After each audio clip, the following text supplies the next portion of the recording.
green beans and Brussels sprouts. Hello everyone, and welcome to the final vlogcast of 2020. That's right. Happy New Year's Eve. I don't know about you, but I don't really feel any momentum into the new year. I just feel like I'm not particularly excited, and I kind of keep forgetting that Friday is the 1st. Yeah, I mean, I don't really care because, like I said before, it's kind of just going to be a continuation of 2020. Yeah. And I know everyone's like, oh, fuck this year. Blah, blah, blah. Yeah, the year sucked. We get it. But I like, will wake up on the 1st and everything will be perfect. Yeah, that's the thing. Back to normal. It's going to be a complete continuation of 2020 for a little while longer. You know, whether that be another month, whether that be another 3 months, whether that be another 6 months. I fucking hope not. But, you know, it's not going to be a radical overnight change, you know? So, plan accordingly. Yeah. But we are walking right now. We're at Papago Park. And It's a beautiful night. The sun is setting. It's very lovely. It's a little cold, but not too bad. You know, it's nice. It's nice.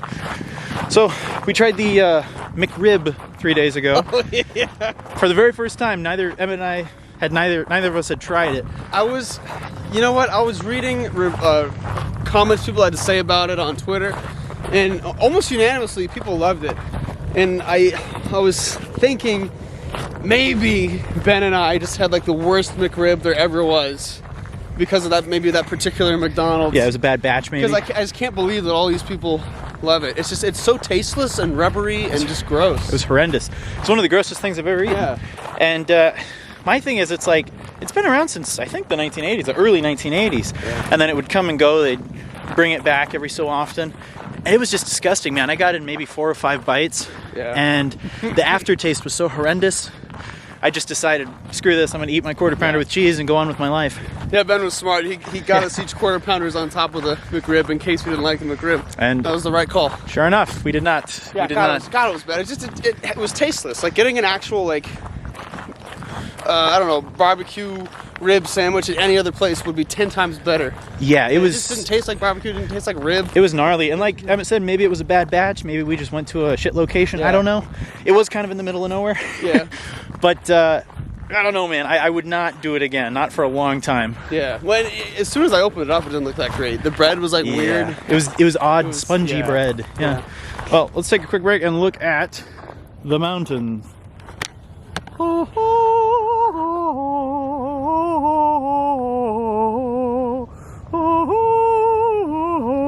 Anyway, those are the mountains. Yeah. Quite beautiful. Anywho, aside from that, things are good. Yeah. Just gonna stay optimistic. For the first time ever, I'm not really setting any official New Year's resolutions. Good man. Because it's kind of just every year, I think what they really are is a reminder of what you need to be doing and what you ultimately want to do. Yeah. So it's just a reminder, really, of what your resolutions are for life. And let's face it, they're always the same every year. Work out a little bit more, drink a little bit less, you know. Exactly. It's the same shit. You want to be healthy, you want more money, and you want to have, you know, good health. Yeah, exactly. Yeah. Well, I guess that's redundant, but you know what I'm saying. Health and health. You know, yeah. So I think even it almost works backwards. I feel like when people just set the goal, they feel better about themselves for it. Totally. And then, I mean, how many people do you think actually follow through with it? Very few. Most people, I think, give up in the first month. Yeah. You know, I don't think anyone's actually like really sticking with that all the way. No.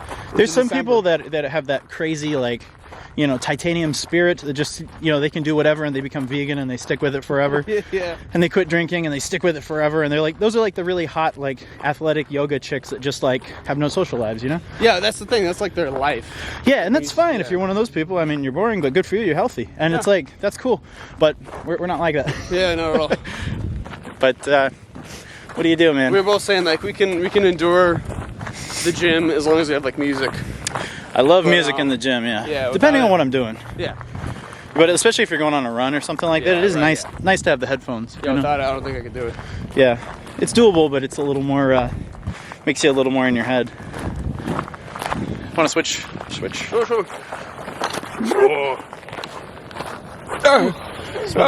was a beautiful sunset. Yeah. Smells like someone's smoking the ganja. Sure they are. I think a lot of people come out here to smoke the ganja. Yeah. I get it. You want to go for a hike? Yeah, bring the bong. Oh, man. So, what's on your mind?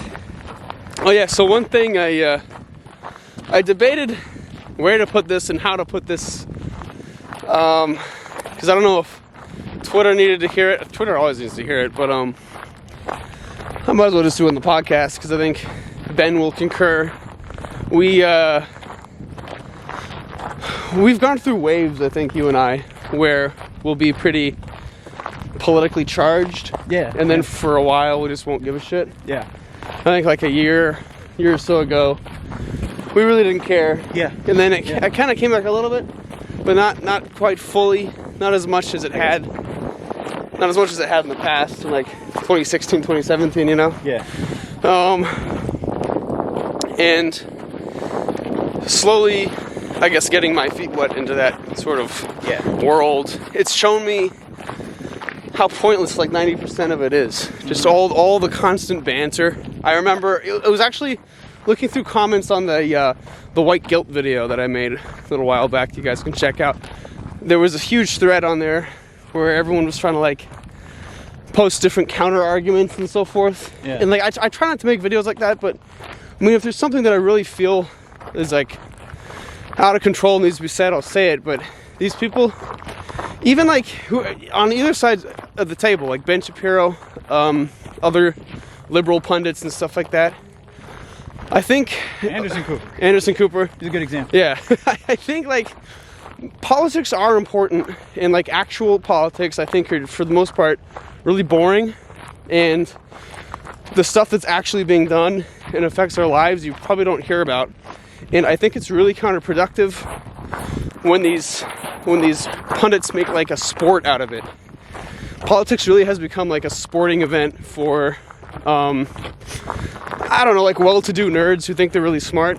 You know what I mean? Like I totally get that vibe. Yeah. And when you go on Twitter, it's just like a cesspool of people snarkily telling each other their opinions. What it kind of boils down to is like at the end of the day, very, very, very rarely are you actually going to change someone's opinion. Exactly. Yeah. Yeah. That's what I was gonna say. Like,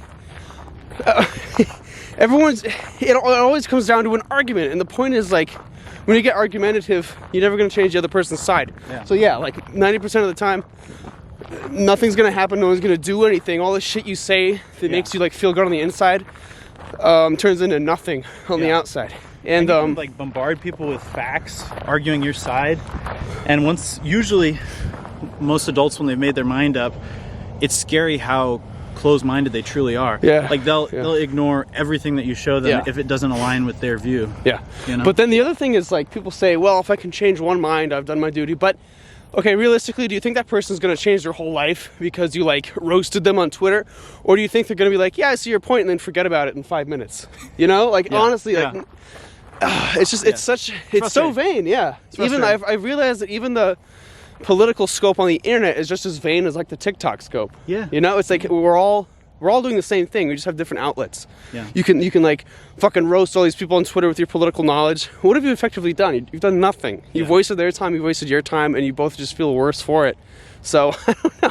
Like let people do their jobs and maybe just like shut the fuck up and figure out how you can like help the world. And it's not always gonna be political. Yeah, everything has become very politically charged. And I get it when there's stuff you want to like fight against and you feel like there's wrongdoing going on. Yeah. 100%. Put your opinion out there. But even then, there's a lot of people who just, it goes in one ear and out the other. Yeah. You know, unfortunately. Yeah. It sucks. And again, like I said, doing actual good usually doesn't get rewarded or seen. Like you can donate, find a charity that's like a reputable charity, donate to that. Yeah. Like talk to local people who are actually in politics, know what they're talking about. But like all this constant like spewing of bullshit information on Twitter and shit like that, it's so tiresome. Yeah. It's like running on a fucking treadmill. Yeah, it's a waste of everyone's time. Oh, look at the city, man. This is a beautiful sunset. Look at that. Look at the colors of it. Beautiful. Oh. You can see zoo lights, and then behind it you can see Tempe. Wow. Hold on 1 second. Let it focus. Oh, that's nice. All right, so that's zoo lights, and then beyond that you can see Tempe, and then to the right you can see, I guess, other parts of Tempe, but it's beautiful. Yeah. It's really lovely. And then, yeah, it is a really gorgeous night. One final thing I'll add is that I think one of the around here. I think one of the reasons this has become so widespread, everyone is constantly like speaking their mind. I mean, it sounds like a good thing when you say it that way, and there is a lot of like media telling us to like speak your mind, raise your voice, but I don't think that literally means to just say shit. You know what I mean? Yeah. So it's always twisted to be like this good thing, and so whenever you like tell everyone to just shut the fuck up, it's like, why would you say that, man? Everyone's got to speak their mind. But is everyone speaking their mind actually being productive, or is it just kind of degrading everything and fucking it's just a waste. I think a lot of times people just like to hear their own voice. Yeah, kind of like us. Yeah, except we have something good to say. I'm not like. You flip it around. Whoop. Oh god, it's so gorgeous tonight. Just keeps getting more beautiful. Yeah, it's really nice. It is getting a little darker, so let me brighten it up for you guys. And like, I'm not much better. You know, I've had my huge fill of Twitter arguments and so forth, but I'm trying to develop a muscle where like I see something on Twitter and then I just like I really want to say something, and I'll just scroll past it. It's just like nothing's gonna come from it. It's tough. Well, like all the big guys say, all the truly successful Joe Rogans and Ben Shapiro's and people like that, generally they don't have time to look at the comments. They're getting millions and millions and millions of comments on every single possible outlet. And it's like, you know, like Rogan says, post them and ghost them. Like you say what you need to say, you move on to the next thing. Exactly. And I think once you do get to that level, you can't expend energy on, you know, stupid shit. It's like you got to focus on your empire at that point. Exactly. And I think that's the best way to do it. But it's tough because there are a lot of fucking knuckleheads out there and a lot of total dipshits that like to spew their hate and their negativity on the internet. And that's a shame, man. It's a waste of time. If they're ever going to change their mind, they're going to change their mind in a passive way by themselves. It's not going to be you coming at them and yelling at them through the internet to change their mind. It's just going to make it worse. Yeah, totally. So I think silence is actually more profitable than everyone fucking yapping at each other all the time. Absolutely. And a lot of times I feel like if you were actually face to face with those people, they would back down. They would change their mind and they would say, oh well, maybe I didn't think of it that way. But when when you're hiding behind the computer, it's a lot easier to be a tough guy. Totally. Anywho, wow, it's really nice. It would be nice to do a Zoolites vlog soon. Zoolites is a pretty thing. I don't really care about Zoolites, but the counterintuitive thing about Zoolites though is that you don't really see a lot of animals. It's like literally just lights. You don't, You see, which I think is kind of silly. I mean, like, if you guys don't know what Zoolites is, they just wrap a bunch of fucking lights all over the trees at the zoo. And you walk around and it's like $50. And you don't see any animals because it's pitch black. In every other area. So like, I think the only thing I ever saw at Zoolites was some flamingos chilling. That was it. But it's like you don't see the big, like, you know, tigers and monkeys and stuff. I think you can like still pet the stingrays or something, and then like that's it. Yeah. You can pet the other guests, but you might get kicked out. They got a lot of food though. They got kettle corn and hot dogs and all that good shit. They got beer. You got beer there too. The only reason I go anywhere is for food. Yeah, the food's a good motivator. Oh, it's gorgeous. Let me flip around. Get another look at the horizon. Birds there. You probably can't see that on the. Yeah, it probably won't show up. Oh, there's a huge flock of birds that just flew by. Yeah, it's beautiful. It's beautiful. Anywho, as far as other things, all the cliche stuff, I guess, is true for 2021. And it's kind of like, be good to each other, focus less on the negative shit, because no matter when you turn on the news, man, it's going to be a bummer. And I think that's going to be long after. That's going to be true long after this year's over. It's always going to be about sensationalizing things and keeping people held down by fear. You know, the media fucking sucks. The mainstream media is all about agitation. They're all about stirring the pot and keeping people in a perpetual state of panic. Totally, yeah. And it's like, that's how they get their ratings, man. And it's like, that's where all their clickbait titles come from. It was like, even the local news stations, like, what was it, Channel 3? Yeah, we'll switch. Channel 3, you know, local Arizona station. There was a hot air balloon crash yesterday, or early this morning, and 9 people were on board. And I thought it was like something tragic, like they all died, like fell out, or like hit power lines or something.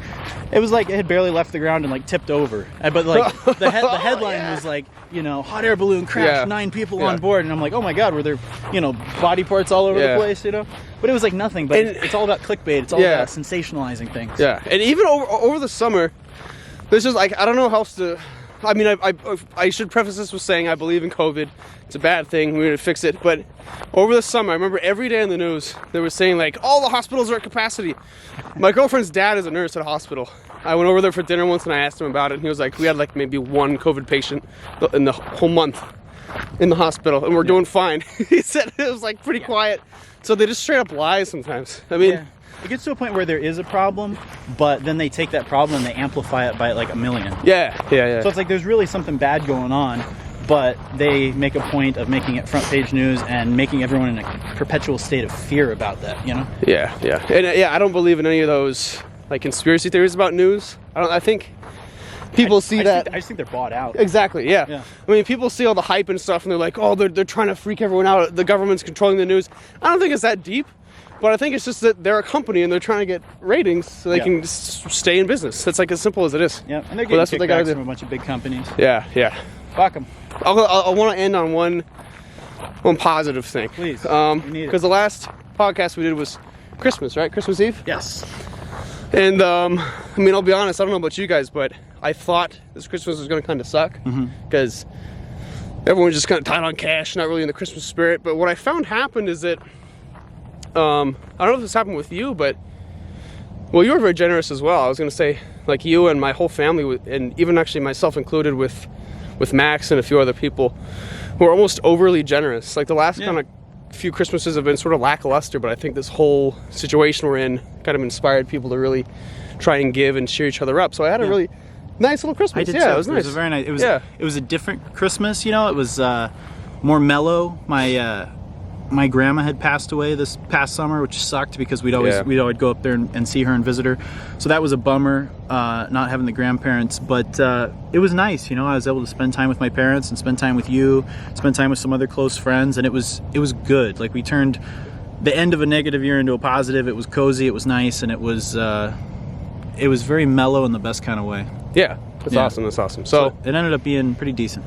Yeah. So that was kind of inspiring, and it was kind of nice to. It was a good experience. Yeah. Anyway, so you guys, no matter what this next year brings, remain unfazed. Don't let them get you down. Don't believe all the shit you see on TV. Think for yourselves and stay positive, guys. See you in 2021. Hasta la vista.